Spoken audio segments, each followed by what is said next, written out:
welcome back to Kingdom Kids Online. My name is Esther and we are starting a brand new series today.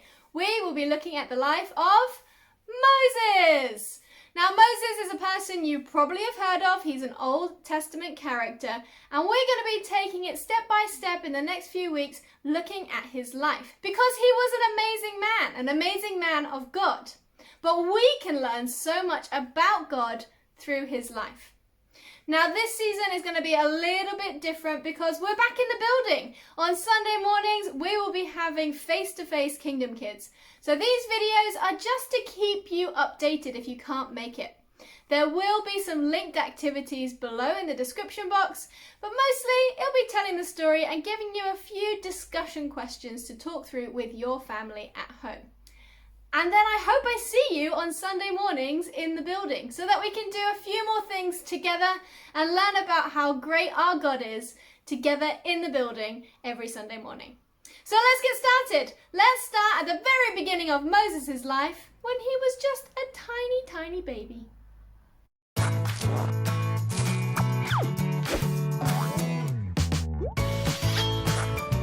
The Faithful Hall of Fame, Moses.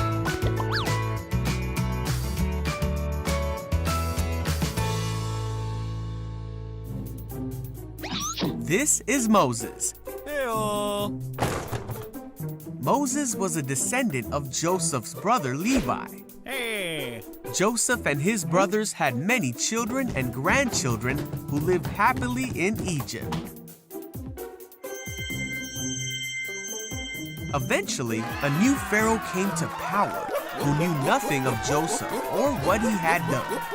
This pharaoh feared the Israelites because there was a great number of them living in Egypt, so he wanted to put a stop to their prosperity.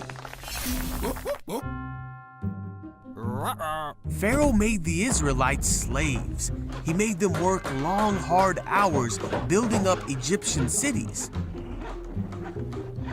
But his plan didn't work, and the Israelites grew more in number and in strength. Eek. So Pharaoh made a rule that no Israelite boy would be allowed to live in Egypt. This is where Moses' story begins. You see, when Moses was born, his mother saw that he was a special baby, and she kept him hidden for 3 months.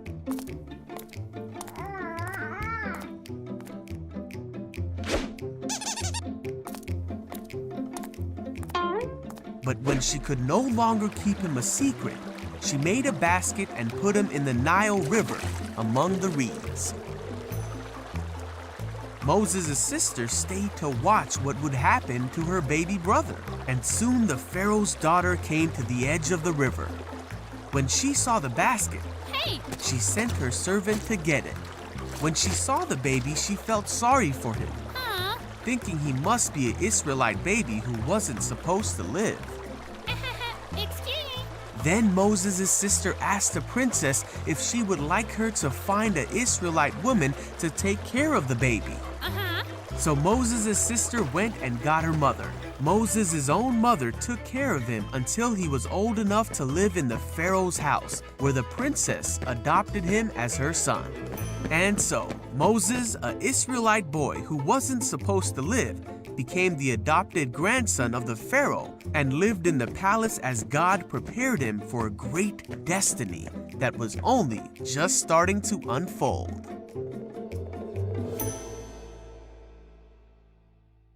So you've probably heard this story before. It might have been something that you've heard read from a children's Bible, or you've even seen a movie about Moses.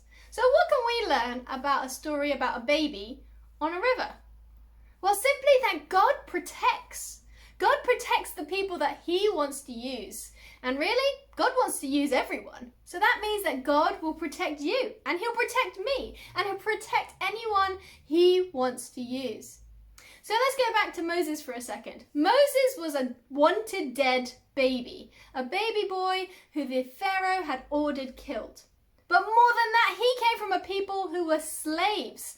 The Israelites were slaves to the Egyptians. They didn't get paid. They had to work long, hard hours, and if they died, well, that's just a slave. It doesn't matter. So Moses was like less than nobody. He was lowest of the low. He was no one. And yet God protected him on the River Nile. Now I have to just point this out, that the River Nile is not a tiny little river. The River Nile is a dangerous river full of crocodiles and fast-flowing water. And yet God protected Moses and led him into the arms of a Pharaoh's daughter to become a prince. That sounds like amazing protection. So what can we learn? Well, that if God wants to use us, then he will protect us. He might not protect us in a River Nile surrounded by crocodiles, but he will protect us in so many different ways. And the best thing we can do is ask him. When we think that we need protection, just call out to him and he will answer your prayers.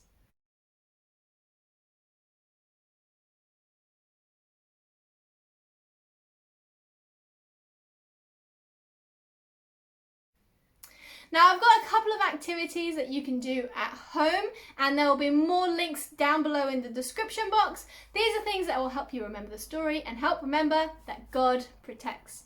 And I really hope that you are able to come and join me in the building next Sunday to look at the next part of Moses' life. It's going to be great. This story is amazing and I'm so excited. So I hope you have a great week and I will see you really soon. Bye!